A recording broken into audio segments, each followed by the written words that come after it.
It's on? Okay. Welcome, everybody. Woo!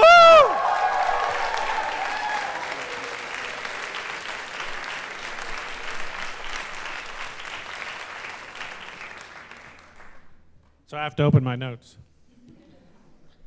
I'm Reverend Tom Capo, the minister here at DuPage Unitarian Universalist Church, and I welcome you to this wonderful evening for March for Our Lives. Woo!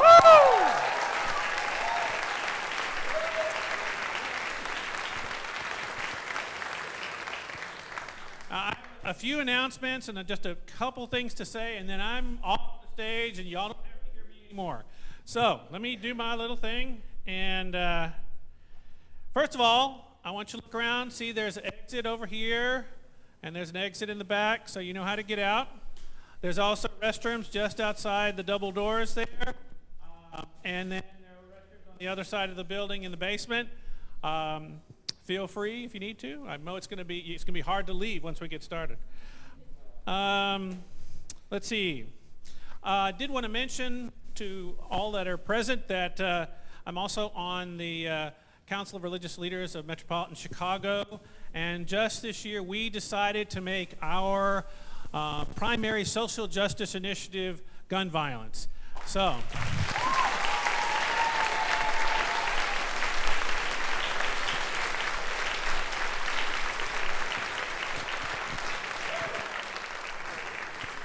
What we're going to do is put out a statement as religious leaders saying that we all agree that we need to hold sanctity of all life above all things, including guns, and that we're going to start holding listening sessions to begin to find out what we can do as religious leaders throughout Chicago to help this movement. So part of my listening session tonight is to be listening to these kids, and hopefully I'll take that back to all the religious leaders and we'll make some decisions. So, what else am I supposed to tell you? Oh, there's a couple of documentary teams, and there are also a lot of cameras here. So if you're a little camera shy, I don't know what to tell you.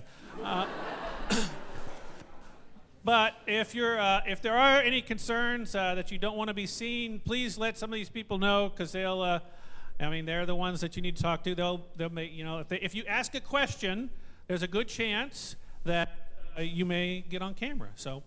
Just tell me. Let's see. What else to tell you? Let's see. I did all that. So the reason that we decided to hold this here is because one of our principles as Unitarian Universalists is the inherent worth and dignity of every person. And we believe that gun violence is incongruent with that principle. So we're here, we're opening our building, we want you all to be here. Many of our members are here to support this event, and I'd just like to, if you wouldn't mind, to give all the volunteers who helped put this on a round of applause.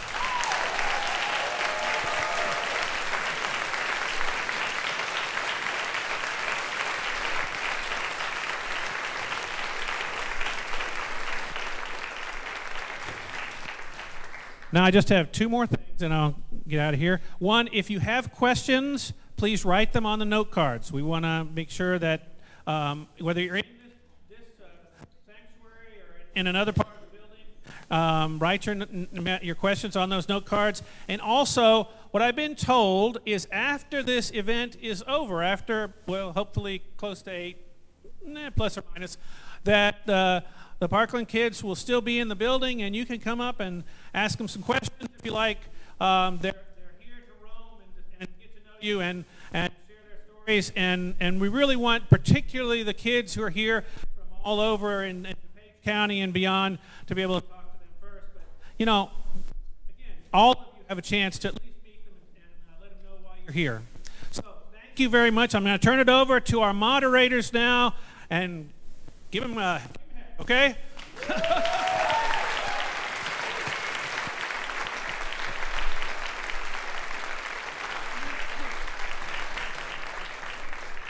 Can everybody hear? Okay. All right. Hi, everybody. My name is Issa Tudzik, and I will be one of the moderators tonight.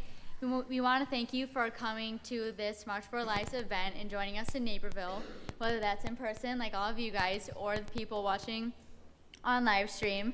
As Jed Bartlett, a fictional president, once said, decisions are made by those who show up, and you guys have all shown up tonight, and it's just so amazing.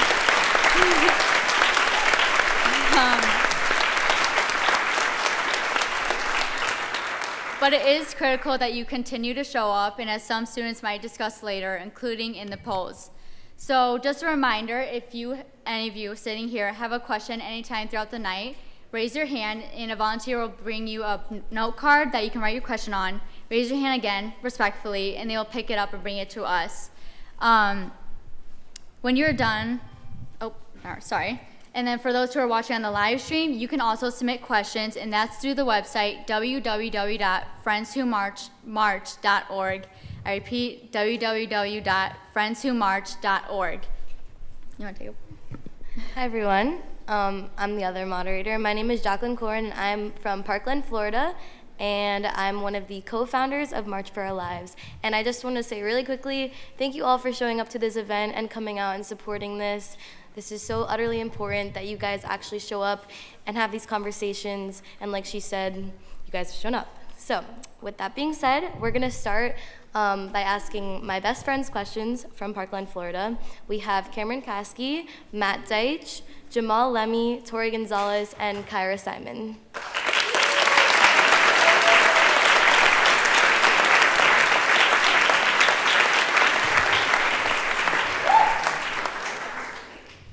So, if you are comfortable, can you share your personal experience since February 14th? How has it impacted your life? Hey everyone. Matt, you wanna?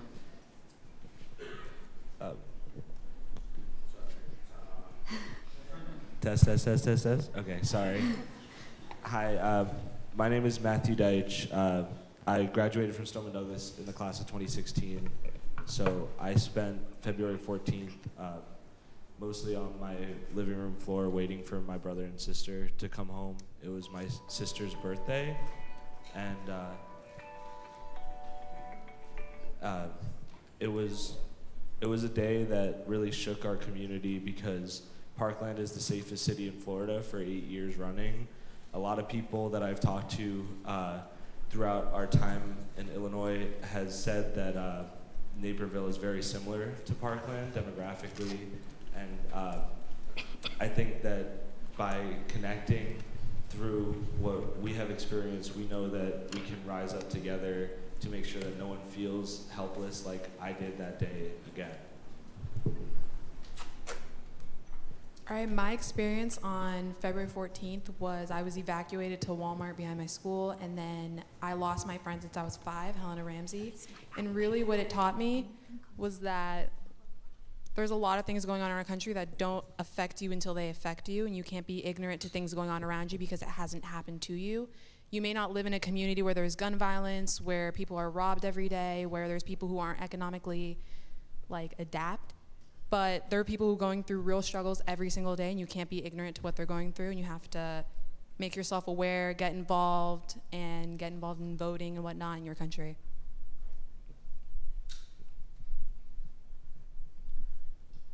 Hey guys. So yes, February 14th was obviously a horrible day for us. We mobilized quickly because we had seen it before, and we wanted to make this one different.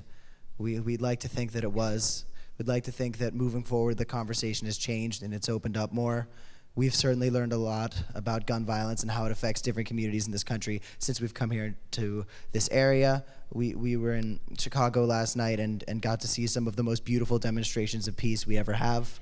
And I think that what happened at our school, you've all heard it. What I can really tell you is that it has shown us the best and worst of humanity, and mostly the best. Most of the things we've seen have been some of the finest people in the world getting involved, saying, I want to make the world a better place because I'm here. I mean, that really got to me today. I realized I'm here, and I have to do as much with my time as possible, as do all these other students we're working with. We're lucky enough to be here today. Not every student that we know can say that.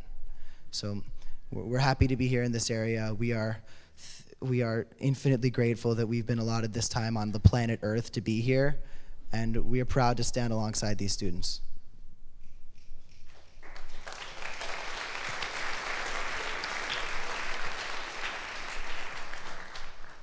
What are some misconceptions about this movement that you would like to clarify?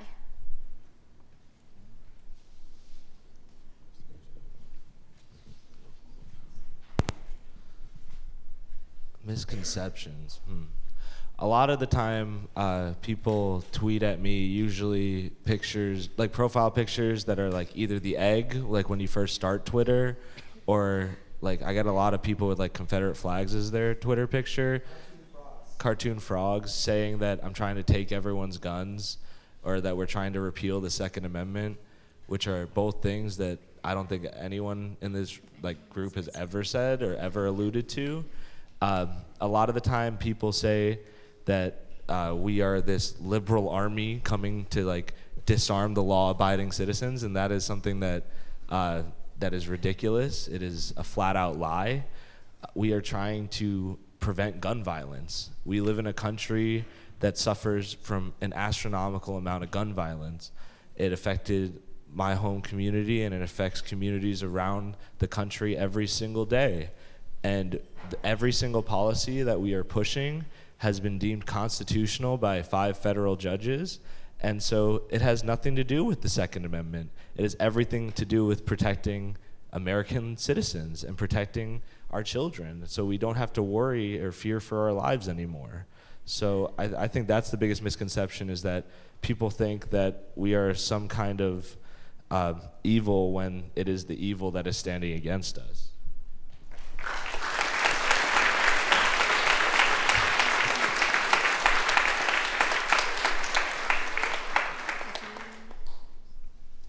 Common misconceptions. I would say definitely a lot of people love to call us gun grabbers, and I never knew that's what it meant when I wanted to save my friends' lives or wanted to save lives of the youth in communities severely affected by gun violence. But we're not gun grabbers. We just want to implement programs that will allow these kids to live full, successful lives. And another common misconception is with our group is often we hear we're not diverse enough or we're not intersectional enough, but from what we've seen is we know there have been organizations and groups of people who have been combating this issue of gun violence for years and years, and our whole mission is to acknowledge them and to let them know that, yeah, we see you and we know you have, and it's sort of a way to pay homage to them. And I would say it's a big misconception for us, because I think we are very intersectional, because what you realize is what happened in our community only affects us in this insane situation. But for communities like Chicago or Baltimore or New York, this is their reality every day. So it was our responsibility to look at them, because we had to learn that, yo, this is your life, this is your reality, and in order to solve this, we had to realize we had to work together to speak on this issue and to bring knowledge and awareness. So I would say that is our concern. But as you can see here, I think we are diverse and we're intersectional. So we are, we're diverse. I'm just saying, that's not us. We are a unified front.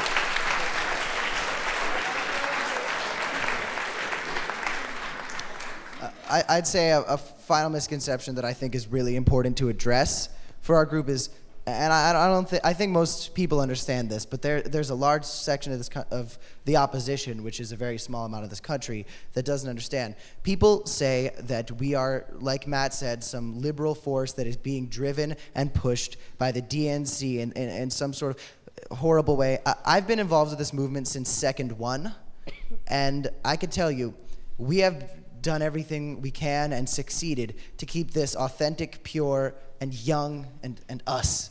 The oldest member of our group is Matt, and he's 20. He can't even buy alcohol, and he's the oldest member of our group. Because we've learned, he can buy an assault weapon in certain areas, but he can't buy.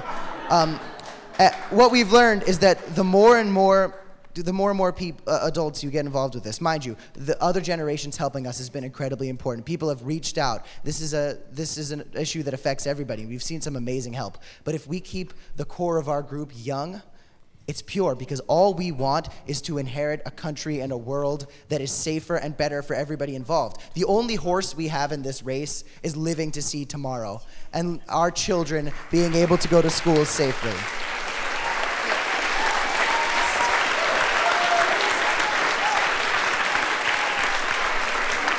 So yes, we can't book hotels. I can't rent a car. I can hardly drive a car, and I do it every day. So we do work with people who are old enough to do so. But at the end of the day, the driving force, the decisions that we primarily make come from the people who have been affected by this, who have seen this, and who believe in a future where we can really, really make positive changes. And we will be able to send our kids to school with an ease of mind. What's a better way to say that? Comfort. With comfort. Thank you.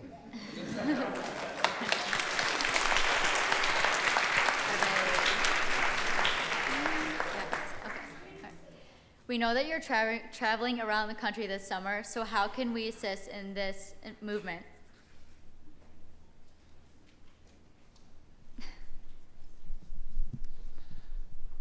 It's really, really simple. It breaks down to something that we say register, educate, vote. So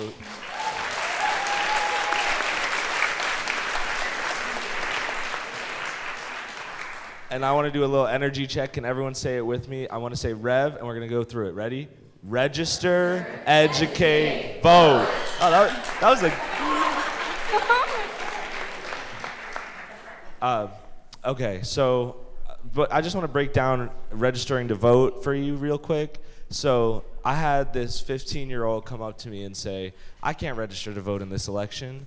I can't vote in the next election. What can I do? And I said, well, you can help register other people to vote, and you can educate them about this topic, why it matters to you, what they can do to actually help save lives. And he said, wow, okay, I'm going to do that. I didn't hear from him for about 3 weeks, and he came back, and he said, I didn't spend much time on it, but I registered about 35 people to vote. And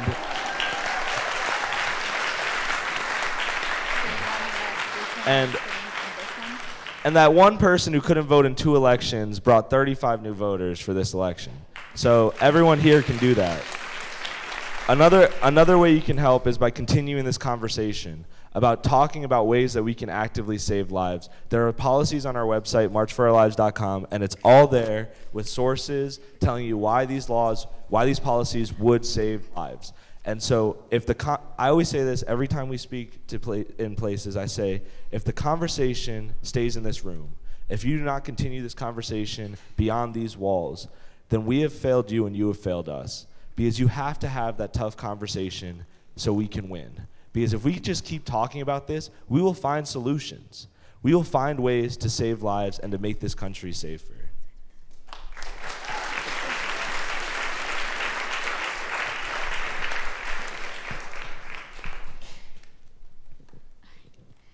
So now we're going to open it up to audience questions, unless there are any more thoughts. Nope. We're good. Okay, all right. How do you justify this movement to those who believe in guns for protection?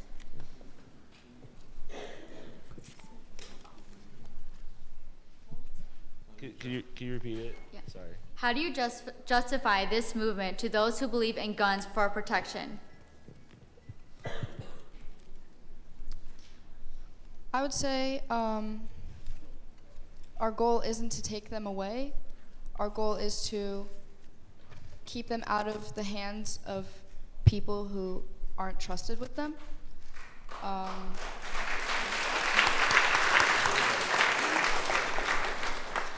kind of... I mean, just to elaborate, from what I know, like Tori said, our goal isn't to take them away. And we live in a country where you can believe in what you want. But from our standpoint, we believe in saving lives, and we believe that there should be laws and limitations on the weapons you can own and the type of attachments you own for those weapons. And our whole purpose is to empower the youth, to educate the youth so that they know that their voice counts, their opinions matter, and that they have the power to elect officials, to elect morally just leaders that represent them. Because we live in a day where most of our leaders don't represent our morals, they don't represent our ideologies, what we believe in, and it's our purpose and it's our right.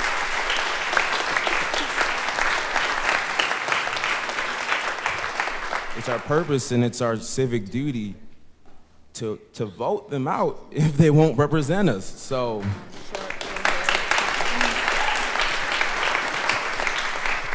Well, and one thing I'd like to make clear to the people who believe in guns for protection and are disagreeing with our movement for that, I have guns in my home.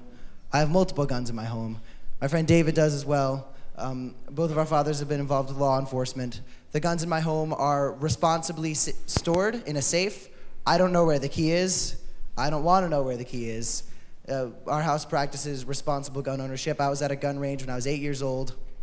And we are trying to promote laws and changes that make gun ownership in this country more responsible, more understandable. And there are weapons we see that we say, these do not belong on the streets. So this is not in any way a movement where we're trying to take away people's protection. I feel safer with the guns in my home. We are just trying to create a system where we can actually prevent these shootings from happening by keeping guns away from malicious people and also suspending the sale of some of them.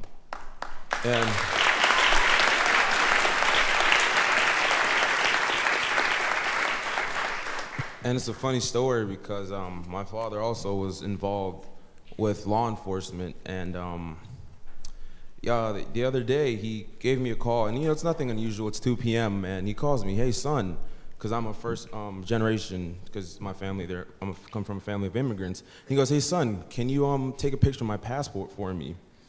And I'm like, Dad, why do you need your passport? You're a citizen. And he goes, yeah, of course, but I need to renew my concealed carry license. And I'm just like, what? You have a gun? And that just goes to show, like, responsible gun ownership is something that needs to be preached to anyone who owns a gun. There needs to be a system of training, licensing, registering these firearms, because if I could have gone 20 years without knowing where my father's gun is, I feel like that should be the case for everyone, and we should hold people accountable for that.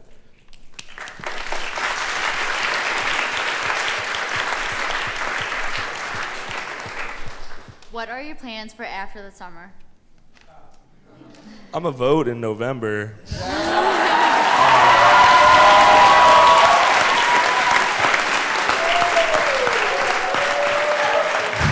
I'm also gonna vote in August when the Florida primary happens. So that's.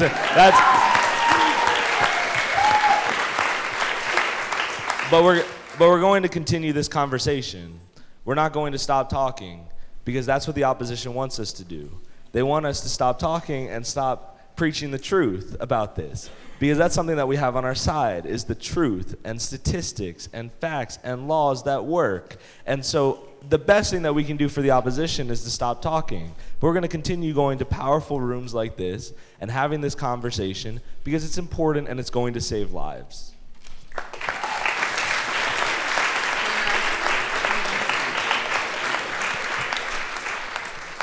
All right, it's time we hear from the people who so graciously welcomed us to their hometown. So allow me to introduce these incredible students from Naperville: Bridget Miller, Prevail Bonga, Emily Gornick, and Riley Hernia.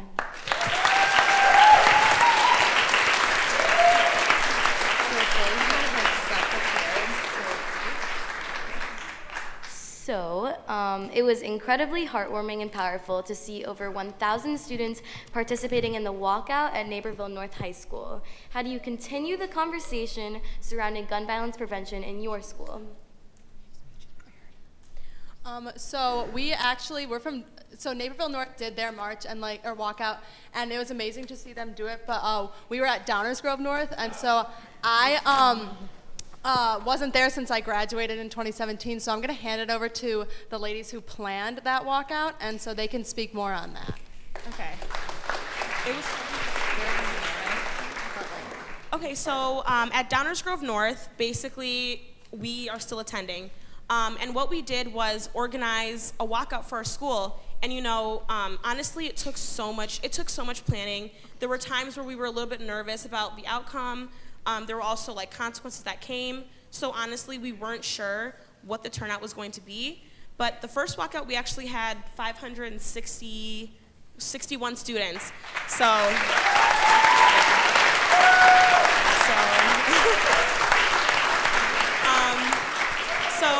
honestly, that was amazing. And we also planned a second one, which even though we had a smaller outcome, I feel like that was when people really started to understand what the issue was and why we were fighting for what we were fighting for and why we were leaving school grounds in order to do this. So all of us, we have just like something little that we just want to like let you guys know. We're covering a variety of like just different topics within our speeches. So thank you for coming. So yeah.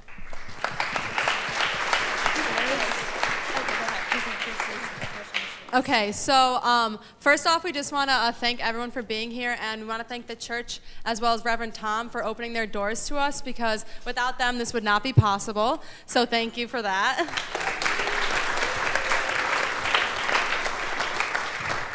Okay, so as was said before, I'm Bridget Miller, and I'm a graduate of Downers Grove North.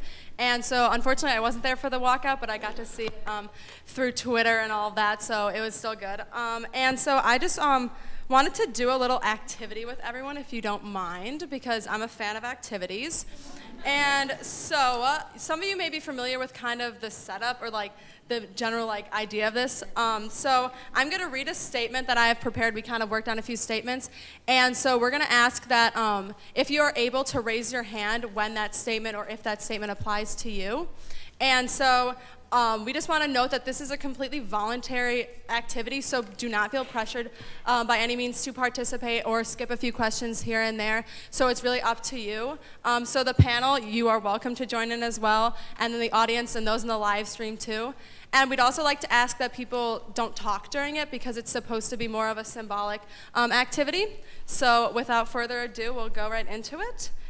So the first statement is, I am registered to vote. Okay, so then you can like put your hands down. Then following that question, I will vote in the primary elections and general elections in my state. Nice. Okay, then the next question, gun violence has affected or does affect my life. Okay. I know someone who was injured as a result of gun violence. I know someone who was the victim of gun violence. I worry about family and friends as they attend schools, churches, movies, and other public spaces out of fear of gun violence. Okay, and then the final question. I am committed to creating a change in my community, state, and country, and creating a safer environment for all students. All right, so that concludes our activity. Thank you all. And as you can see,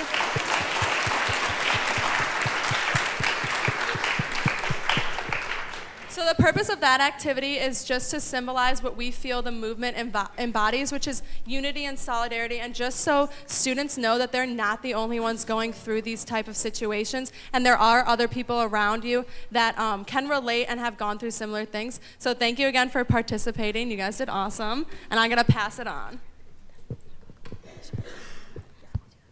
Okay. Hi, everyone. My name is Emily Gornick, and I just graduated Downers Grove North. And thank you for all the young people for coming out. I love seeing all your smiling and bright faces.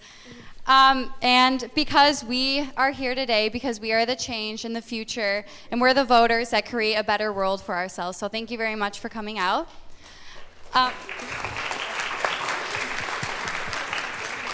And so now before I begin, you might be thinking to yourselves, what does this young white suburban girl have to talk about today?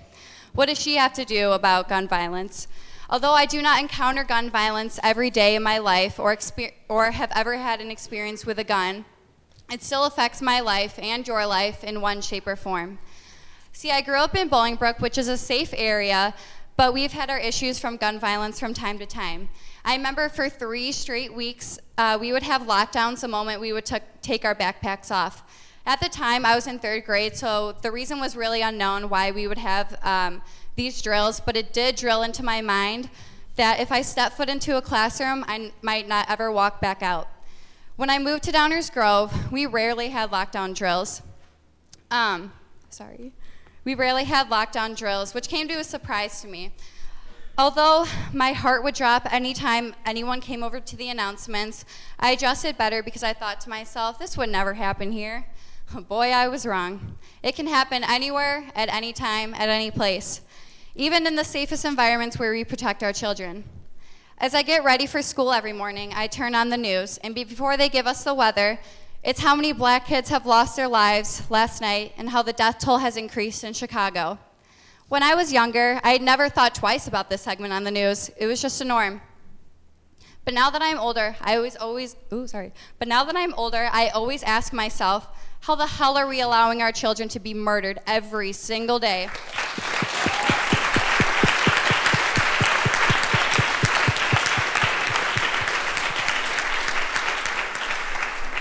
Gun violence in Chicago has been going on for a number of years, way too many years, and it's just another norm that another innocent black inner city kid had just been shot and killed. They deserve more than just a title and a statistic. Their names and faces need to be heard all around our nation, because those are the faces you will never forget.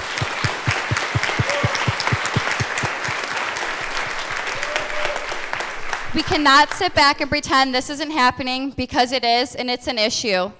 For the past 18 years, we have become desensitized to the fact that children are dying every day because of gun violence.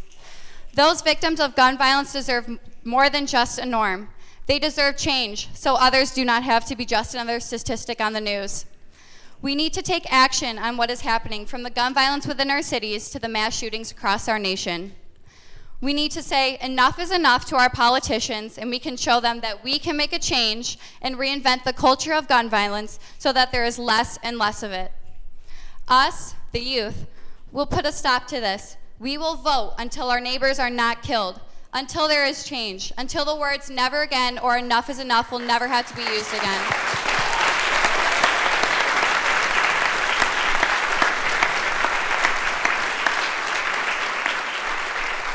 We will never stop using our voices, our strength to fight for those who have lost their lives to gun violence, and our vote to change laws so that students can go to school and feel safe again.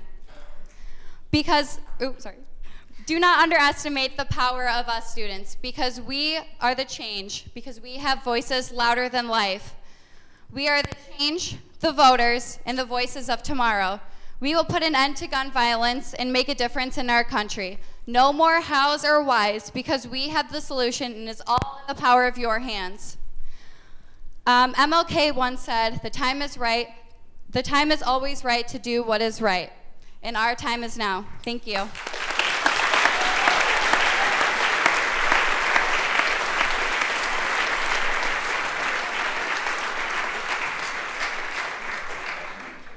Good afternoon, everyone. My name is Pravel Banga, and I just graduated from Downers Grove North as well.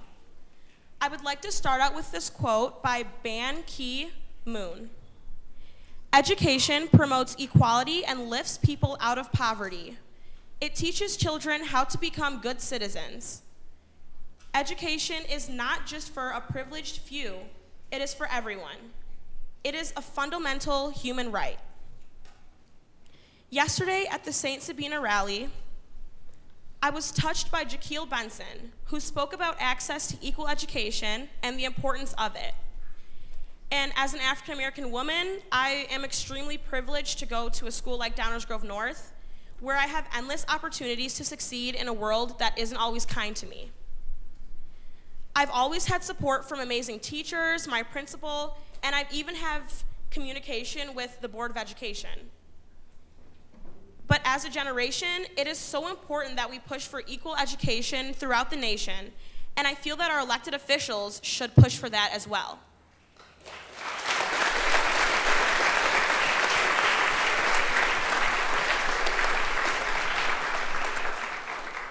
To make sure that we have that support, we need to go out and vote for people who can make our visions happen.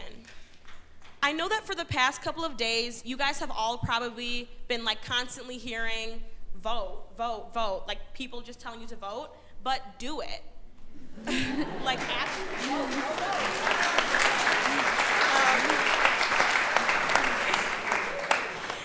I just wanted to give a shout out to the League of Women Voters today because they're here.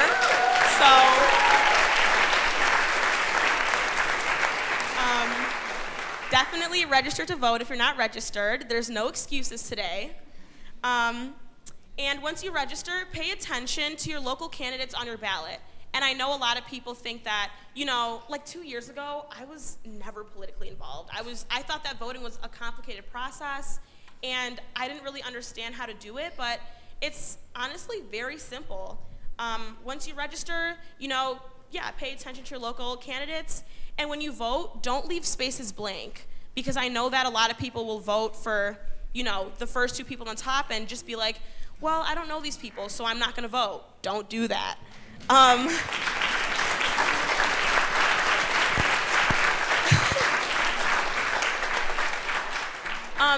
Honestly, just make sure that you educate yourself on the candidates who you don't know much about. We have something called the internet, so all you have to do is just Google that person and you'll find tons of stuff. So I know that right now we're doing an amazing job at getting registered, so just continue. And we have been let down by generations before us, and we are the generation that we wish we would have seen. Sometimes it's good to be stubborn and impatient, sometimes. But I just want to thank you so much for coming, and I hope that after today, all of you guys are encouraged to make a difference within your communities, so thank you.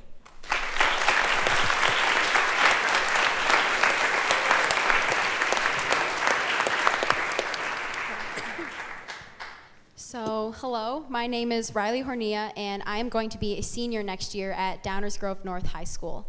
I'd like to take a brief moment to thank you all for being here today, especially all of the students and young people I see in the front rows that are in attendance. Together, we are taking the steps necessary to create the change that we seek, to create a world where we feel safe, and to foster a generation of peace and security for us as students. As I said before, I am a student of Downers Grove North. As those before me spoke of, our school, neighborhood, and environment are drastically different from that of our peers here today from Chicago. Our little suburb remains untouched by the sadness and darkness that is a mass shooting, unlike our peers here today from Stoneman Douglas. Although our experiences are incredibly different, we stand here today before you in solidarity. I've heard students talk about how they couldn't possibly imagine a world where they wouldn't feel safe walking home at night, or where their personal safety isn't always a guarantee. I've seen students stand before me at our walkouts or memorials. I've watched them mourn, seen their sadness, and seen them try and understand how it would be to live through what some of these students have lived through. I've seen them begin to wonder if even our community is immune to the plague that is gun violence. The reason we are here today, however, is not to express sadness. It's not to give thoughts and prayers for those under the thumb of everyday gun violence, or for those attempting to just get back to feeling safe in school. It's to make changes that guarantee that thoughts and prayers will never be needed again. The collective experiences of these students you've seen today are what will create immediate and permanent change. We've had the walkouts, we've had the rallies, and we're taking action. Students are registering to vote left and right and working to create environments of peace and safety in their schools. Everyone, including us at Downers Grove North, are taking our own steps to make changes in both school and our community. Our high school attended a district-wide conference about working with teachers and law enforcement to protect our school campuses, especially in light of the tragedy that happened to our peers. We created a committee that is solely dedicated to the safety of our students, that works directly with the principal and other administrators to express students' concern about their personal safety and well-being, and thoughts on how to make their places of learning safer.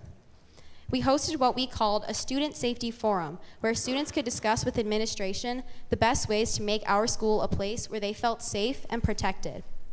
And most importantly, we intend to have educational sessions in September and October of the upcoming school year, where students can go to learn about the process of voting, to register themselves, and learn more about the very laws that they wish to change.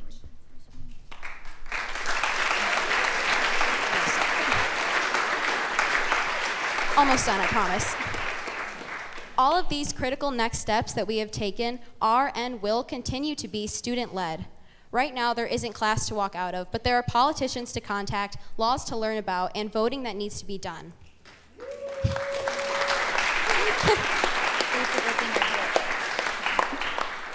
The only way that we can achieve our goals is through action, and that is exactly what we are doing here today. We are united, we are powerful, we are motivated, and we are unstoppable. We will not accept thoughts and prayers. We will stop at nothing short of the exact changes that we seek. Be it on the south side of Chicago, the students of Stoneman Douglas, the students of my home, Downers Grove North, or any students who stand with us, but guaranteed we will see change come. Welcome to activism, welcome to education, welcome to standing together as one, welcome to the Freedom Summer of 2018. Everybody here today, welcome to the road to change.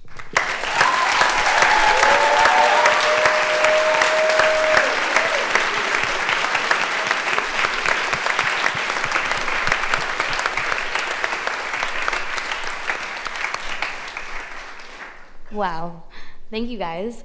So I'm gonna ask one more question to the Naperville girls. As of the 2015 census, there were approximately 140,800 young people from the ages of 18 to 29 in Naperville. The voter turnout among registered voters in 2014 was 174,771 in Illinois District 11. The voter differential was 12,101.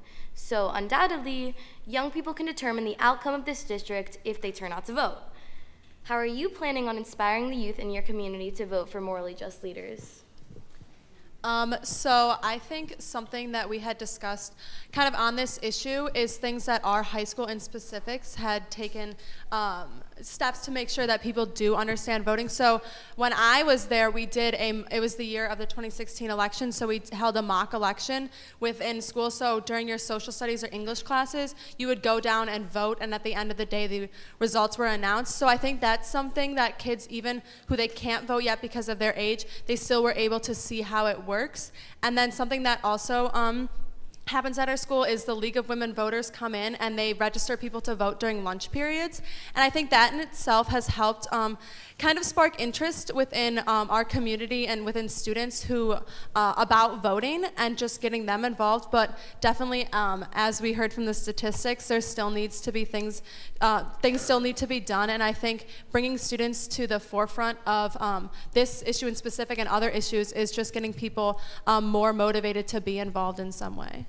Right, and I think a lot of times people don't vote because they don't think that decisions will affect them directly when they don't know in the long run it really will. So if you're going to register to vote or you're going to vote, just bring your friends with you and encourage them as well. And like Bridget said, with the mock elections, encourage your school to have something like that, because if kids don't know how to vote, they won't. So it's good to encourage your school to put something in place where people can understand the process and what it takes. And I feel another way to help support interest and garner interest in voting is explaining to kids that it's not super complicated to vote. Like how I expressed before, we're having educational sessions where kids can see what a ballot looks like before they actually walk in to vote. They understand what it looks like, they know how it works, they understand the fact that even if there's only one candidate there, you don't necessarily have to vote for that candidate. Just explaining simple things to them like that make the process of voting easier to swallow, easier to understand, so that way they're more motivated to go out and vote and do it, and they don't see it as something that's completely out of their league or difficult for them to do. Right, and also with the 2016 election too, I heard a lot of my peers say, well, oh, these are two horrible candidates, I'm just not gonna vote. There's more than just two candidates on that ballot. You can put other, you can put other, yeah. Okay. And there's other candidates on there too. So, you just don't have to choose between those two. Your vote counts and your vote does make a difference. And another really important thing too, our school actually didn't require to graduate to have a civics class or a government class, and I think that's really important for every school to have, and we just required it now, so yeah.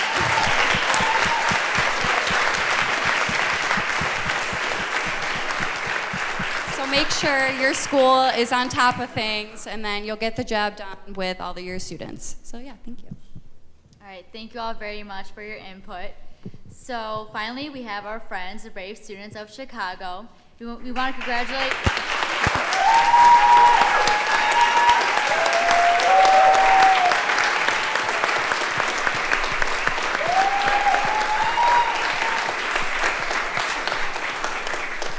We want to congratulate you guys once again for putting on an amazing Peace March last night. Like, that was my first time. I just want to say, like, that was really awesome. And we're so grateful to have you guys here in this event. So allow me to introduce Alex King, Anthony Lovelace, Ariana Williams, Kirsten Sanders, Rihanna Holman, Trayvon Bosley, and Kobe Lofton.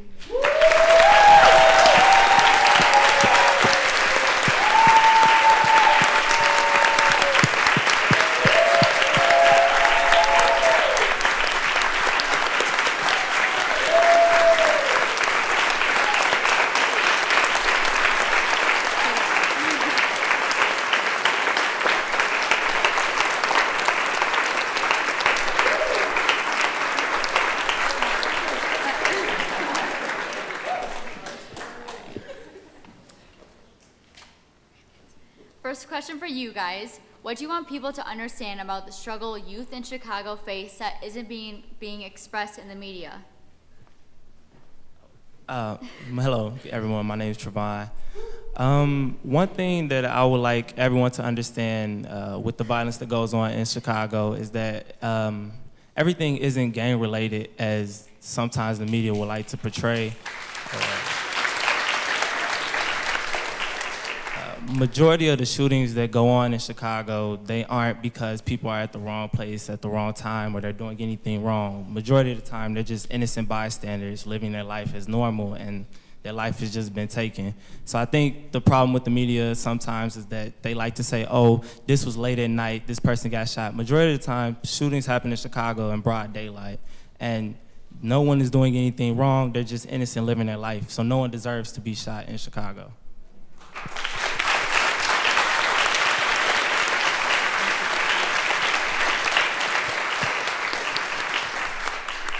Hello everyone, my name is Ariana, and I would basically like to say violence in Chicago is ignored.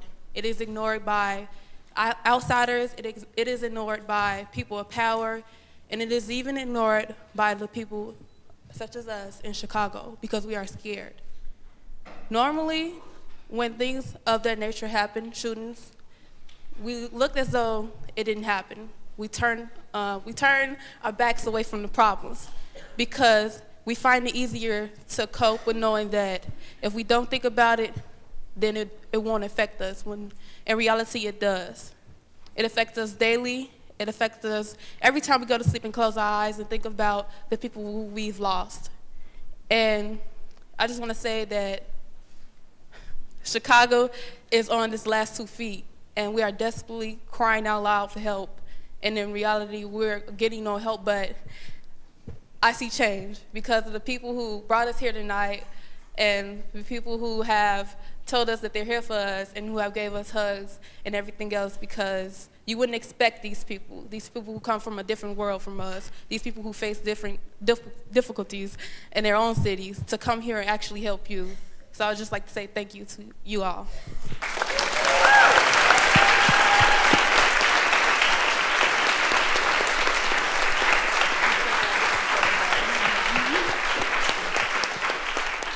Can you repeat the question one more time, please? Yeah. So what do you want people to understand about the struggle youth in Chicago face that isn't being expressed in the media? Okay, to piggyback off what Trey said, a lot of times the media, the trick that they use is they say that if it's a black on black crime, they say it's gang related. If a Latino is involved, they say he's an illegal immigrant. And if a white person is involved, they say he's mentally unfit. And that a lot of times, while sometimes that could be the case, a lot of times that isn't true. In Chicago, we have an easy pipeline from Indiana. We have easy access to guns. So a lot of times what they do is they buy guns in bulk from gun shows in Indiana for cheap, sell them for double the price in Illinois, in Chicago. That doesn't get talked about as much. And on top of that, communities with resources don't have high numbers of violence that we can see in parts of Chicago. You don't go, anyone who knows Hyde Park has a whole bunch of stuff to do, whole bunch of community resources, and almost zero gun violence. But somewhere like a place where St. Sabina is, you see high numbers of gun violence. You say, why is that? Our community doesn't see the same type of things that Hyde Park and Beverly and Mount Greenwood sees. So that should be something that we talk about more. And thank you for the allies. Put pressure on, while Bruce Rauner or Rahm Emanuel or whoever your state senators are, they may not listen to us, but they will listen to you guys. So thank you and continue to help.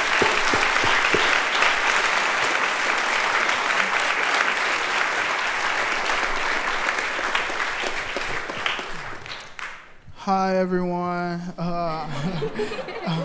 I'm Alex, and I just want to start off by saying I'm a Leo. We have any Leos in the building?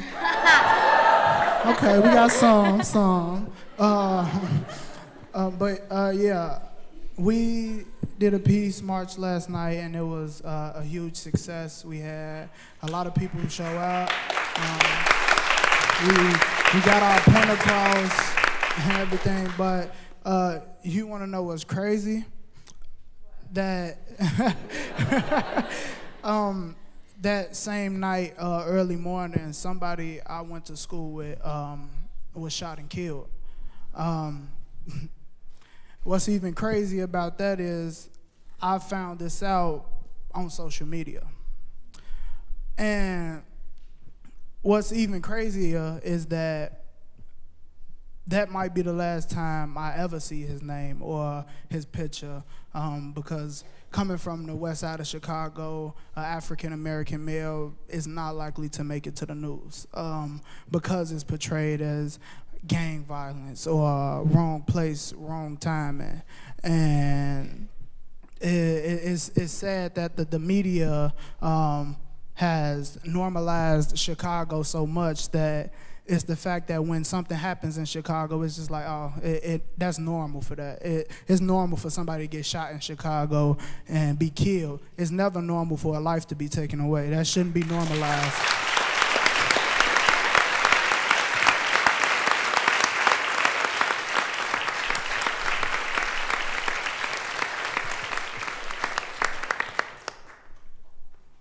Thank you.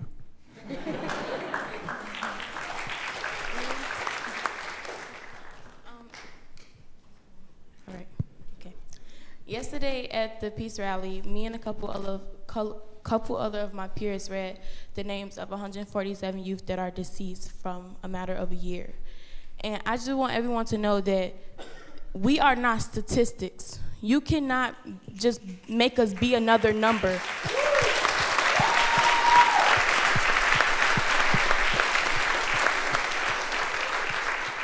When you do see, when it's likely, when you do see another black person on the news, you never see their name. You barely see their picture. They deserve to be honored and respected because their lives were lost too soon.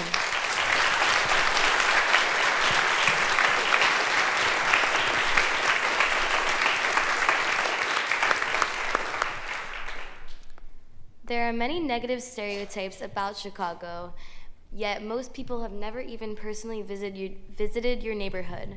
Please tell us about the resilience of your community. Hey y'all, I'm Kobe.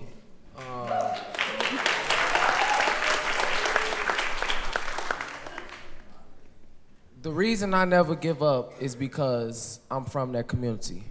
If I give up, I'll be just like everyone else that has left my community. Every day, I hear gunshots. Maybe not every day, but every other day. I have to walk to school through it.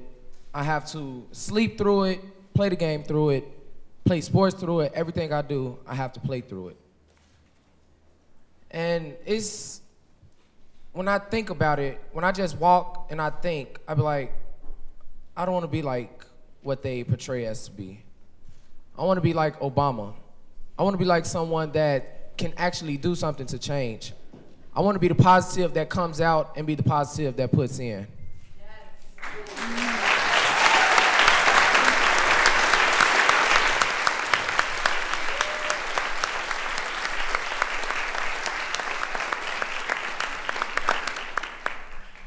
So the reason that I am resilient is because of where I come from.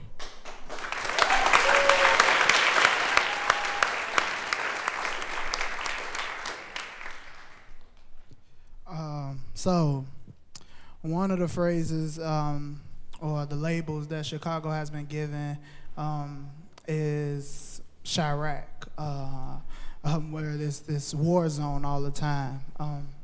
But that's not true. You see by the people who are up here today that are actually from Chicago and that are from everywhere else, that we have people who want to do better, who see change. There are lots of people. I work alongside this organization called the Peace Warriors, and what we do is go into our community, and we're trying to take it outside of our community, taking it nationally. This summer, we go teach the youth and also adults too, the way of King and nonviolence, the philosophy of Dr. Martin Luther King, and just showing that we are not what we are so called to be. We are not, oh, gang, gang, oh, I see you, I'm gonna shoot you. It's not, no. We're the ones you can come to if you've been affected by gun violence, if someone in your family has been hurt. We're the people that you can lean on to talk to, and we're just showing that we are not who we are claimed to be.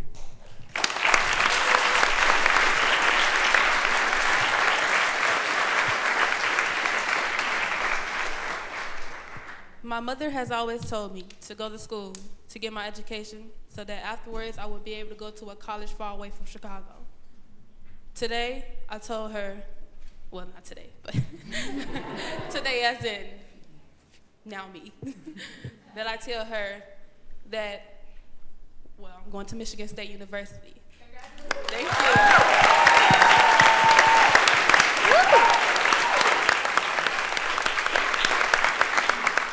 Majoring in education.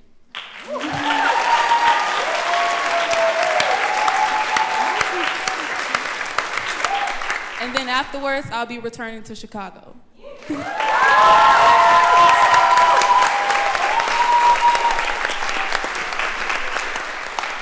I hope to teach at my middle school or my high school because I want to give the students there an opportunity like I got and give them an education that I didn't receive when I was at that middle school, or something better that will help them be something bigger than me, because it's a circle. I teach and then they learn and then they teach and then so on and so forth.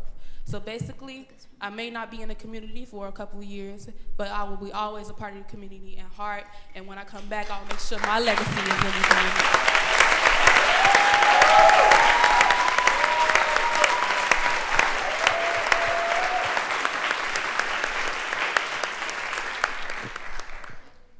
What can people in this room do to help support gun violence prevention efforts in Chicago?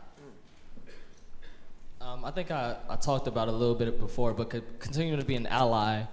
Gun violence is one of those things in this country where sometimes we can train ourselves not to care about it until it reaches our front steps.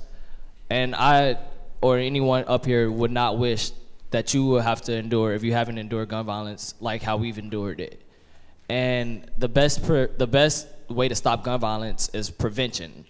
So whether that's donating like clothes to the social services center so someone they don't have to rob someone for clothes, or whether that's saying like, hey, I have a company, so let me try to open up a job and find someone from the inner communities to work in there. Or just doing everything. A lot of times as Americans, we like to not inconvenience ourselves. I hate inconveniencing myself. I'm just being honest. But we can't do that when it comes to an issue so severe as gun violence. Because once we stop saying okay, once we start saying oh, well, I'm not gonna go to that rally because I'm tired today, or I'm not gonna do that event because I don't feel like it, then we allow the door open just for us to stop caring. So continuing to just do everything you possibly can do.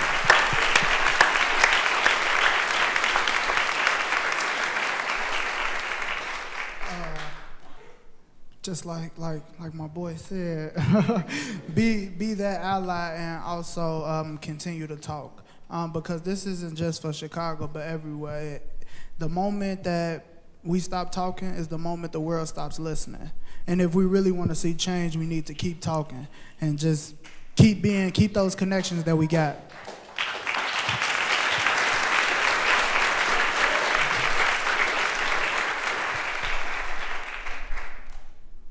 So I'm gonna ask a question before I answer y'all a question.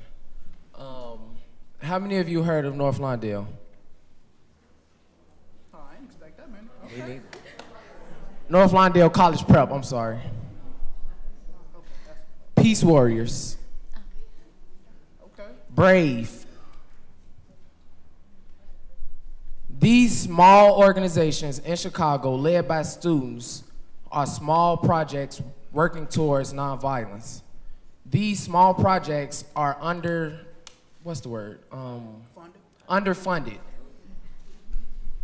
If we have the money, we can be way bigger than what we are.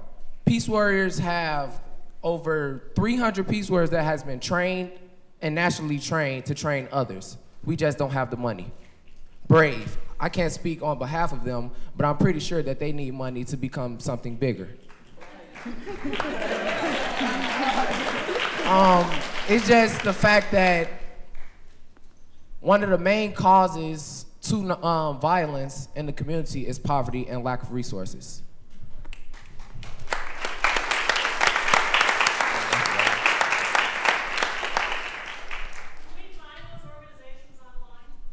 Yes. Alrighty. ChicagoStrong.org.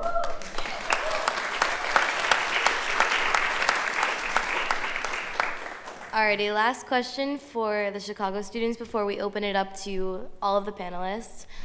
Would any of you like to talk about your plans for July 7th? Anyone, raise your hand if you were there last night.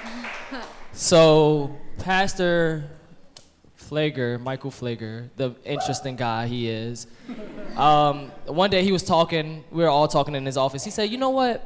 I'm gonna do something bigger than a march. And I said, what? He was like, I'm gonna shut down Dan Ryan. Anyone who's ever driven on a Dan Ryan knows that that's an expressway. So, but the idea behind it is that we need to do something more radical to get the people in power to care. And he said last night the best way that it can be described when someone was like, well, won't you inconvenience people? Violence has inconvenienced everyone up here. So if we have to be inconvenienced by violence,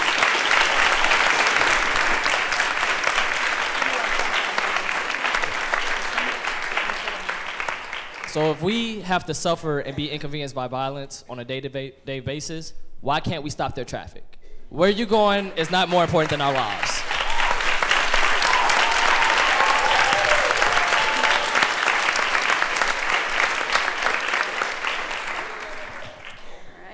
So before I open it up to audience questions, I'd like to ask all of our panelists. Everyone on the stage has different experiences regarding gun violence. So how do you propose we create change together? Hey everyone. Two things. I'm gonna give my answer, but real quick. I love all the support that our dear friends up here are getting, but for the rest of the evening, I want to put something into practice. It's called snappy hands, not clappy hands. It's a way for people to actually be able to talk, but again, we love the support, just we can really get through these. In regards to how we can do this, the number one word that everybody needs to embrace here is unity. We need to do it together. We come from different communities. See, it works. We come from different communities. We come from different walks of life. Yesterday, I spoke to some people who I could not be more different from in nurture. And we all agreed on so many things. We all had the same spirit, the same love inside us, the same peace, the same American spirit that says we need to do better and we can do it together as a unified front, because if we all come together on this, we can show how strong we are when we unite. If we're divided, we're going nowhere. Yes, just because our geographical area is different doesn't mean that we're different.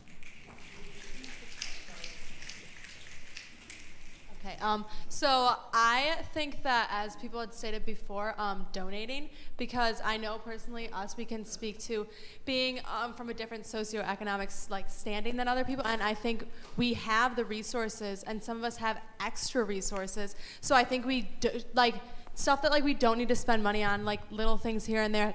I think can go to the causes that were mentioned before.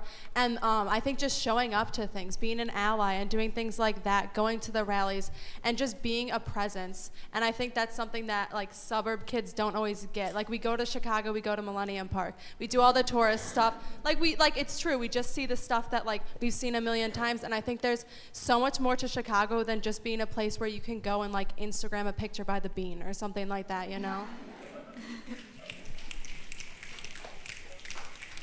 And just to elaborate off of what she said, I feel like a lot of people don't realize that people commit the crimes they commit because of they're lacking the money to get it themselves.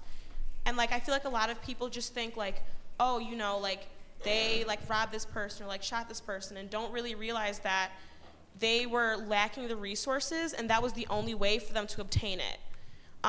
So I just think that people need to realize what background people come from and not just think about themselves. And like Bridget was saying, I'm extremely lucky to go to North. We have everything handed to us. Like at that school, we never have to worry about anything. I just feel like people in communities like ours, in extremely privileged communities, should take the opportunities they have because not everybody has them. And I just think that's something that's really important. Become an ally, you know, go to rallies, go to marches, and spread the word. Don't just go by yourself, but, you know, bring a friend and bring some more support. So, yeah.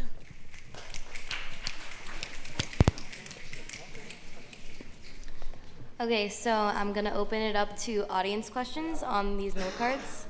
Oh, Matt? Okay. Hi, sorry. The mic was far away. I just want to bring it back to one of the questions Jackie asked earlier about the voter turnout in this area. And your answer was good, but it was all the stuff that has been around for many years. And I mean, the statistics show us that it's not good enough. And so this is, you said it yourself. I mean, I don't know much about this area, but I learned that it's very much like my area in Parkland. And so the way that we're changing Parkland is we're going door to door. It's safe to walk around. We can talk to each other. You guys are great speakers. Don't just bring it to the people that already agree with us that are in this room. Bring it to the people who might slam the door in your face, but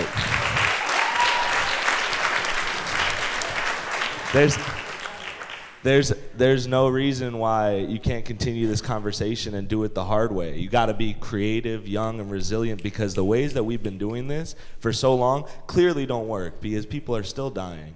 And so it's up to the people in this room and the people on this stage to do that legwork. People say, I don't know who said the quote, but it said, like, praying worked when I prayed with my legs. So that's what we got to do. We got to pray with our legs, and we got to keep talking about this and register more people to vote in this area than ever before and get more people to turn out in this election than ever before so that we can get some morally just leaders in office that not just fight for this area but fight for everyone because, like my friend Alex said, no one deserves to die. No one deserves to die. Thank you.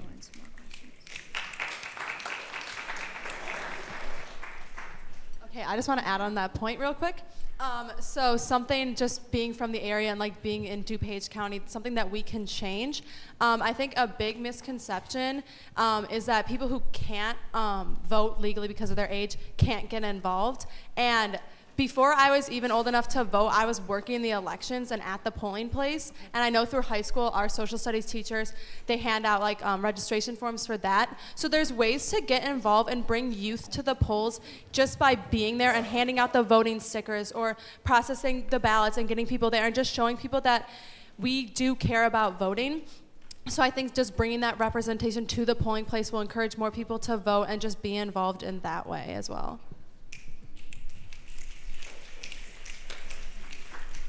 Okay, next question. What specific legislation must be passed in order to end this senseless violence? That's such a broad question because gun violence is such a broad thing. Like, gun violence is always a result of something.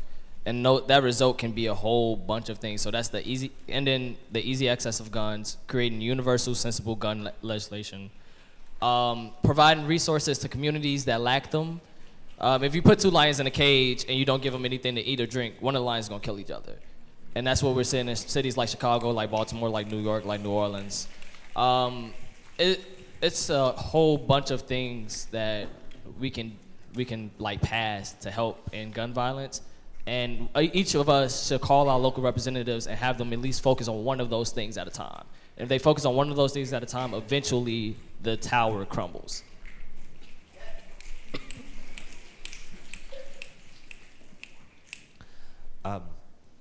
So first off, I always get asked this question about what specific policies we should push for, and I have some, but I'm going to start with, I think that's a really unfair question for the most part, because we're the young people and there's elected officials who for 3 years have passed 0 laws in Congress.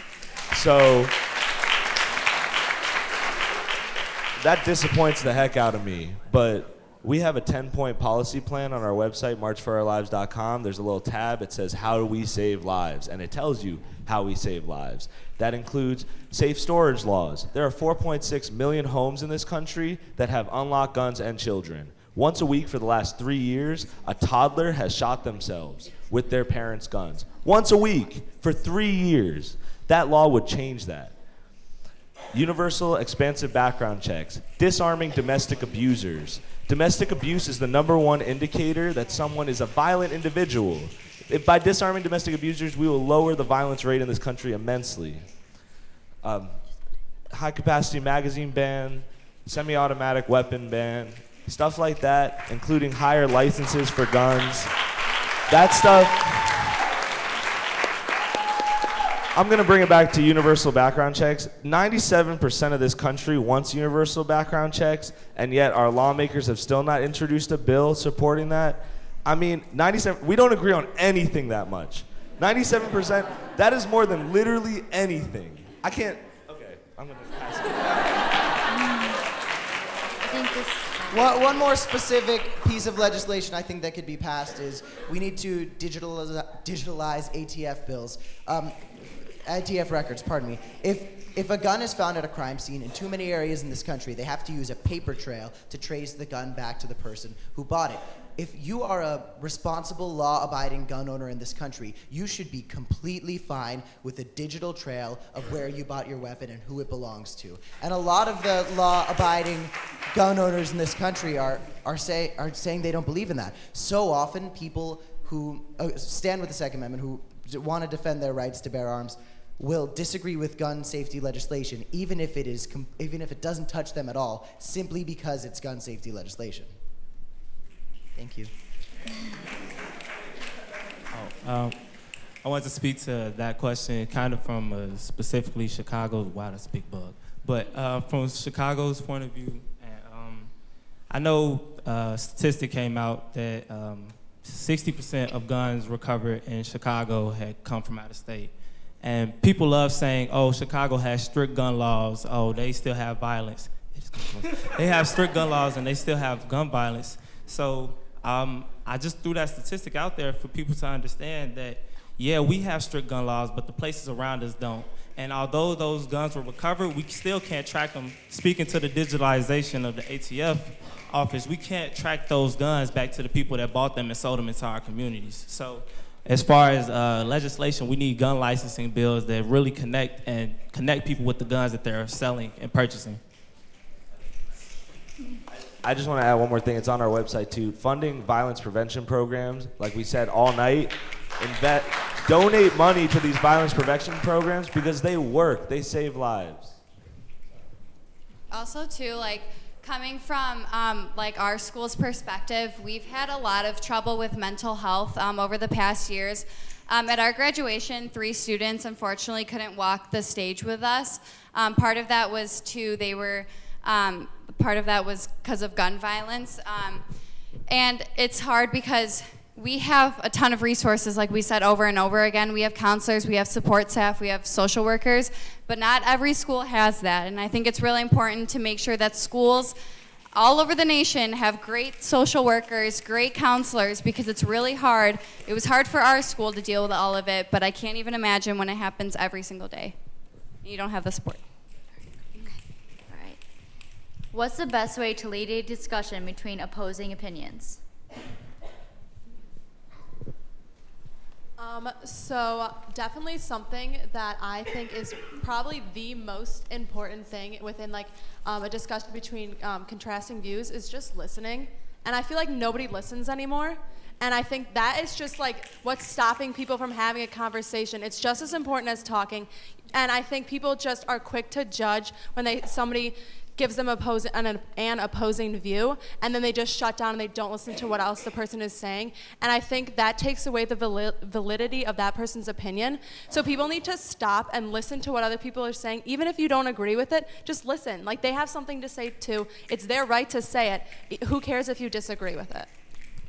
I think something really important to realize is that, like Bridget said, you should listen. And I think another thing is to question and ask why. And, you know, don't do it in a rude way, but just honestly ask them why they feel that way or why they believe that. And then the most important thing is to ask them if they can back it up with valid statistics. Because statistics, like, it's numbers. Like, they show the proof. They show, you know, what exists and what doesn't. So I think that that's the best way to approach opposing, I don't know, anyone who's an opposer. And I know that another thing is I've had friends a lot of times who have disagreed with like things I've believed in or things that I've stood for, but it was easier for me to understand where they were coming from because they were my friend. So I think another thing is try to understand someone as a person first and try to get to know them as a person first before you attack them on political views or whatever it be. All right, I think it's more about having discussions rather than arguments. We shouldn't be talking to each other to disagree. You should listen and not listen to respond, listen to learn. And also, like my great friend once tweeted, the things we agree on are infinitely longer than things that we disagree on. One thing I'd like to say is, if you ever noticed when you argue with someone, the more you argue with them, the more their belief in what you're arguing about becomes solidified. And if we're adamant about this movement, oftentimes you'll realize when you're really passionate about something, things and people will come into your life to create confusion. And I think if we're fighting to prevent gun violence across America and just hopefully across the world someday, we should focus on the people that do stand with us really. Because what you realize is if it takes more than 5 minutes to try to convince someone, then that person's already stuck in their belief. And I think a lot of the time, the reason people don't feel connected to this issue and don't care is because in today's society, we've taken the human element out of many of our interactions because it's easy to sit behind your computer and spout hate at the person on other screens because you don't know that it's actually a living human being behind that screen. So I think it's really doing what we're doing here today and sitting with one another and realizing that we are humans and that we are like brothers and sisters in this fight and that we have feelings because, like you said, like we just, you know, we want to save lives. We want to, you know, have our friends and our loved ones back. So it's just, I think it's really bringing back that element into, you know, our society because I was sitting with a couple of friends and we were trying to realize, you know, why don't young people care about this issue or about voting? And we kind of used different movements in our history. So we looked at Vietnam at first because I feel like, you know, before the Civil Rights era, Vietnam War, you just saw this movement of young people upset that their friends were coming home in body bags. And it was because they saw this carnage on the news every day. And I think it's making people feel what we feel and making them realize that, you know, it hurts. Yeah, so that's all I got. I think another thing that's super important is that in conversation with someone and you have opposing viewpoints, it's important to remember that you're not like talking to that other person as a Democrat versus Republican. There are certain issues that are just bipartisan, or the fact that you see yourself as a Democrat doesn't mean you have to agree with every single thing the Democratic Party stands for. Just because you're Republican doesn't mean you have to stand for everything the Republican Party stands for. It's possible to have a conversation with somebody and not be on two sides of a line. You can stand together as one for one issue. You don't have to stick to everything your party says. It's important to listen to the message that person has for you, not the tone, not the way they're delivering delivering it, but what they truly mean, what the meaning is behind their words. And it doesn't matter what party they're a part of, as long as you're able to see them as a person who's just trying to express their opinion you do, that leads to more peaceful conversations and more civilized conversations and discussions. One more thing I'd like to add to that is a word that's very important to us in our movement and all the other movements with whom we're uniting, and that's empathy. Empathize. Just a quick display. Raise your hand if you have that one family member that's why we can't talk about politics at Thanksgiving. Talk to them. Talk to them. Open that conversation. Don't be afraid of it, because one of my dearest friends, David, was at a public display at a local grocery store, and somebody came up and was spouting hate into his face, was saying, "You're trying to take all my guns, I hate you, you're a Christ act," all these horrible things. And one of the things that I love that he does the most is he will just say to that person, "Well, why do you feel that way?" In 14 minutes, they hugged. That's it.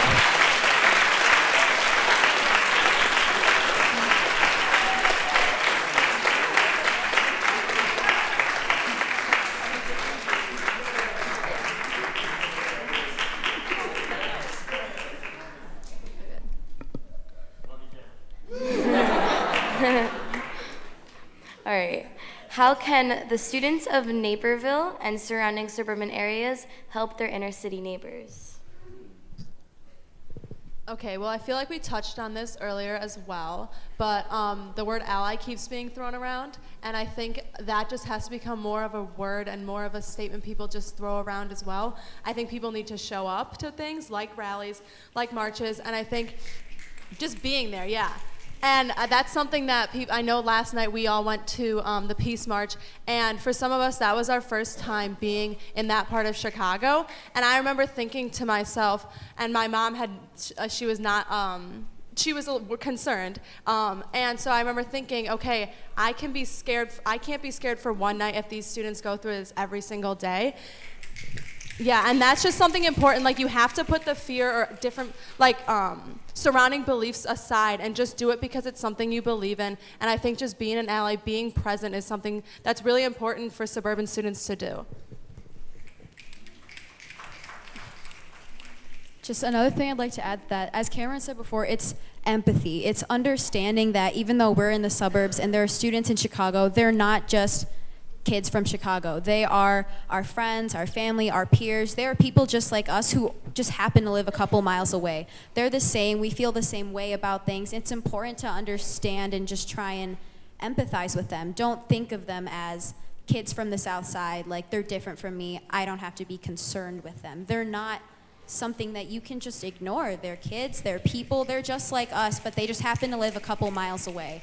We were marching last night, and I realized that I'm currently walking through like the big scary south side of Chicago at 10:30 at night. It's super dark, but here I am in a crowd full of unified people who are here for one reason, and that is to put an end to the violence. And that was just so enlightening to me, because I realized that here I am in this huge crowd of people who support and just feel for one another, and that unity between everybody who is there, kids from Detroit, kids from Parkland, kids from Naperville. It's just important that we all stand together, and we stood together in that moment, and I have honestly never felt safer before. I was just going to say that something really important that I think people from the suburbs should do, or just suburban kids in general, especially if you have time in your hands, is mentor. Like, I've mentored a ton of kids that live in Chicago, and honestly, it just gives me a better sense of what they go through. And I don't know, I'm so close to them. We develop such great bonds, and I feel like if you take your time to actually surround yourself in that setting, you really realize that they're a strong community. They go through so many things that I can't even imagine going through. But when you work with little kids and you just kind of listen to them and just let them tell them their story, you just understand them as a person so much better. And I think that's super important. Mentor, go to Chicago and go, I don't know, find a group or find an area where wow, these are kids that I would love to work with or be willing to help. So I think that's important. One thing that surrounding areas of Chicago can definitely do, and the people in their community can do, is speak to their elected officials, because it's a big difference between us in Chicago and 5 of us speaking to them, complaining about certain issues that affect us with gun violence, but when 500 people do it, they'll tend to listen. Right, and like another thing as well is, I know I've said this before, is giving resources. We have so many extra resources that we could be giving and helping to schools in Chicago. I don't know, personally, me, when I'm older, I want to teach in Chicago, because when I'm lucky enough to have grown up with those resources, I want to have the privilege to give others those resources. And last night, how Riley was saying, you know, oh my gosh, it's the scary South Side. It really wasn't. I've never felt so much love in one group. Everyone was so, I just felt so empowered the whole night, because at the end of the day, we're all kids. We're all the same. We might have our differences, but we're all just regular kids. Hi, I'm Kirsten. I actually do live in a suburb in Chicago, Oakland, but I'm from Inglewood, Chicago. So I think something that you could do is just tell your friends, because when you live in suburbs, you sometimes block out everything else. So like everything else around that is not in your suburbs doesn't matter. So I personally tell my friends about it. I've talked to my friends about it, and some of them have gone through similar situations as I have, and I didn't even know until I communicated with them and had a conversation with them and talked to them about it. I even talked to my principal about stuff like this, because we weren't allowed to do the walkout at my school, so I mean, I was a little upset, but she gave me detention. I didn't go, but it don't matter.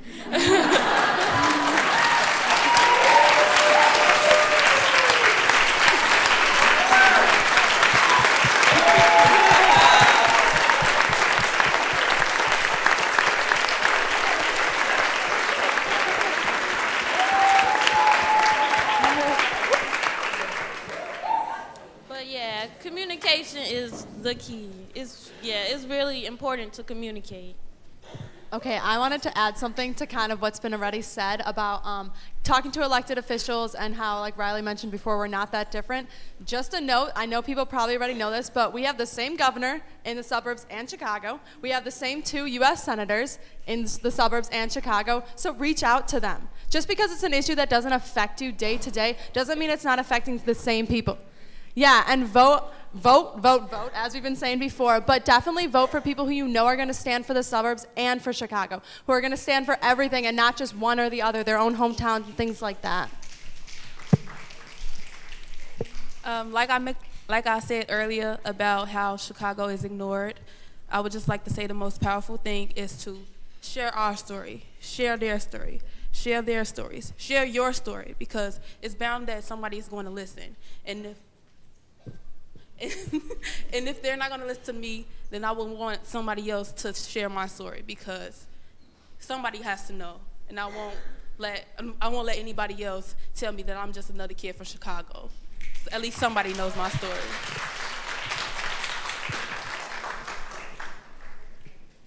That was my answer. But no, in all honesty though, exactly. Just keep the connections going and share each other's story. Don't let this time be the last time that you see Chicago, Parkland, Naperville being together as one. And we can do that in any way. Like the next time Chicago hosts an event. We share Parkland statistics, Naperville statistics, just showing the world that we are one. This isn't the only time you're going to hear from us, because at the end of the day, we are different people with the same feelings. I can guarantee almost all of us in this room cried when we first saw Titanic.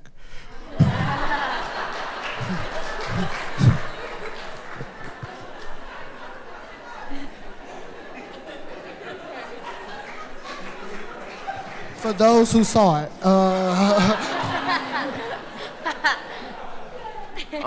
So he basically hit it right on the nail, I think, or is it right on the pen? Yeah, that. But I was just going to say the things that Naperville and Chicago can do is just basically not lose contact. Once Parkland leaves and finish their tour, make sure that we still stay in contact.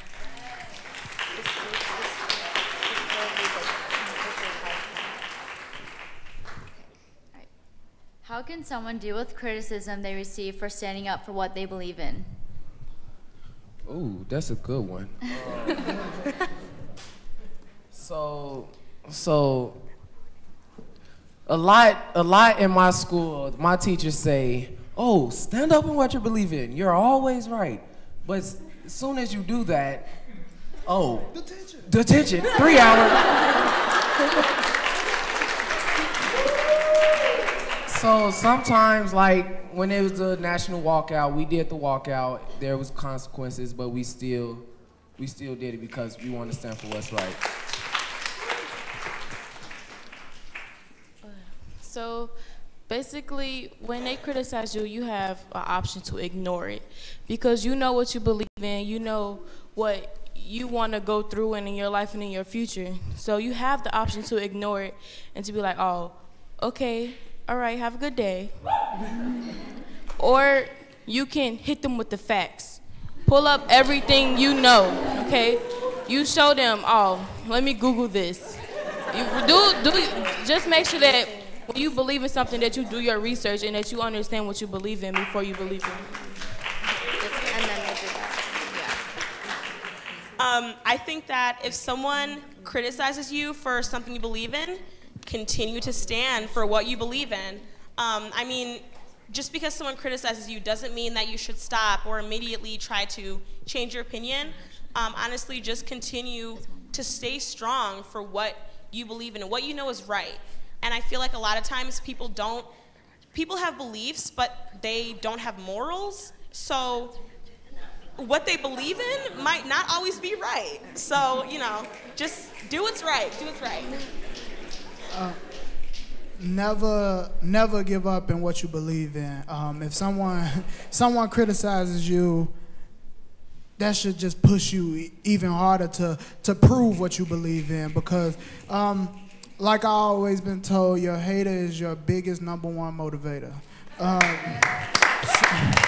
So just take it, run with it, and continue to build, because if you have haters, that means you are obviously doing something right.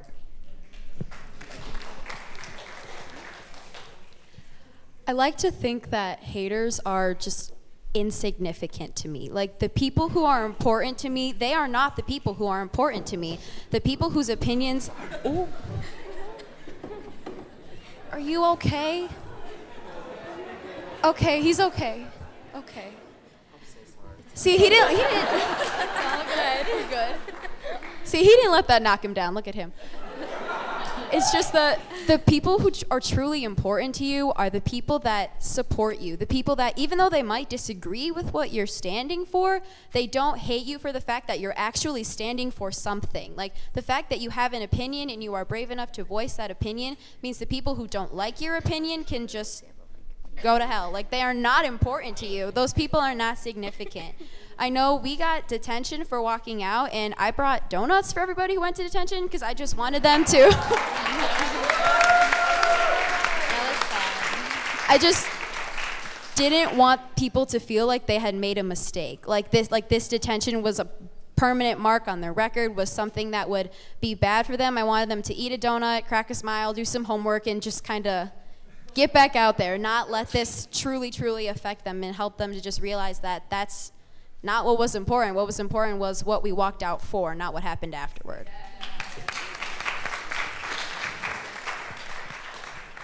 I like to think that the consequences that you get for speaking out help you grow. So those 1 hour, 3 hour detentions may hurt, but in the end you show everyone else and you show yourself that you know what you want, and you will fight for what you believe in, and nobody can take that away from you. So you show courage, and I feel as though other people might respect you a little more after that, because they realize that, you know, you're your own person and you can believe in what you want to believe in. Okay, so something I want to circle back to what Riley was saying earlier, and something that I know some people can relate to is when the people who are most important to you are the ones criticizing you. And I think that's something that people struggle with, having family members or things like that not supporting your goals or supporting your beliefs. And I think that's something that we can take from today, is that there are people like all around us who support you, who are there for you and things like that. So even if you don't have your like biological family behind you, there are a family of students that we've realized in Chicago, in the nation, who are behind you. So I know that may be hard at first, but there are people out there. One thing I'd like to add, I completely agree with everyone that it's important to not let other people's criticism bring you down, but it is so important to listen to constructive criticism, because you can't surround yourself in an echo chamber of people who agree with you. I've learned so much more from the people who disagree with us than I have from the people who agree with us. And it's in finding your similarities and listening to that constructive criticism. Mind you, shrug off all the attacks. Anytime somebody's jabbing at you just to do it, that's when you could tell them to go to HE double hockey sticks, because there are cameras. Children are here. But at the end of the day, you can learn so much from opening yourself up to people who have something to offer, because nobody is ever always going to be right. There's going to be somebody who can help you by offering another point.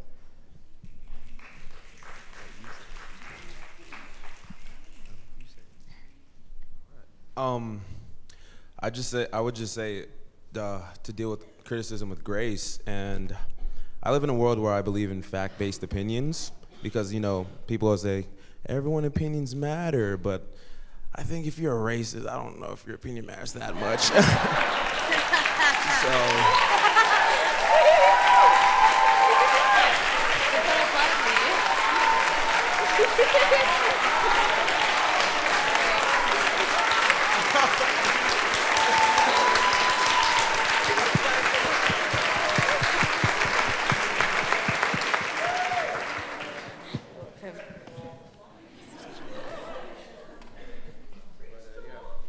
Because it's you know, going off of fact-based opinions, and it's like, you know, why are you doing what you do? I know Amnesty International released a statistic today, and it said among high-income countries, the United States accounts for 80% of gun violence around the world. And if that's not a fact that justifies what we're doing, then I am wasting my time. So I'll let you guys decide. Alrighty, so that concludes the question session, and if any of the panelists want to add any more comments, the floor is yours. Your voice matters. As I said earlier, even if it's just $5, Peace Warriors, Brave, Chicago Strong, whatever, we need it.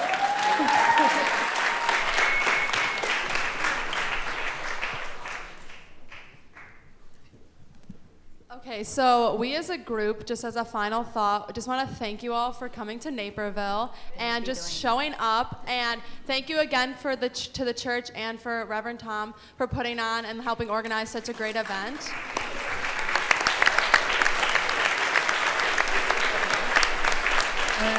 And also thank you guys out there for being here today, being willing to listen. That's all we ever wanted in the first place, was to be listened to. So thank you.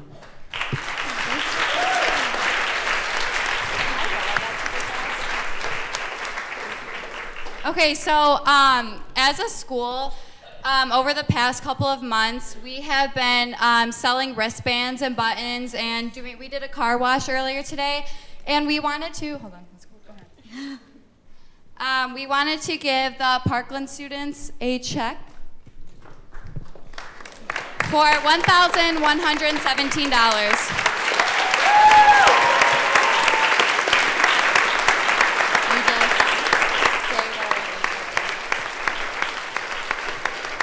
Hold up. Thank you, everyone in Naperville. We appreciate the support. And as our first gesture to move forward in our work with the Chicago students, we are pledging all of that money to chicagostrong.org.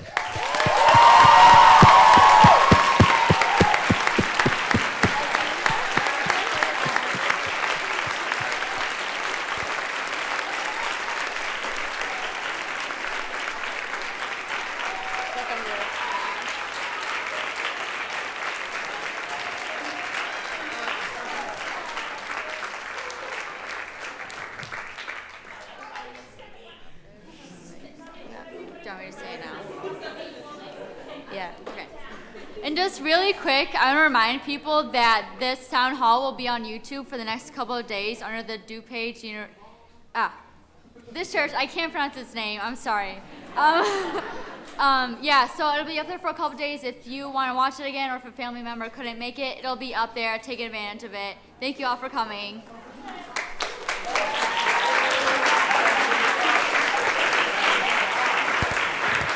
Wait, hold up everyone. I'm gonna add on to Cameron's statement that we're giving this check to Chicago Strong. We're also gonna double it, so.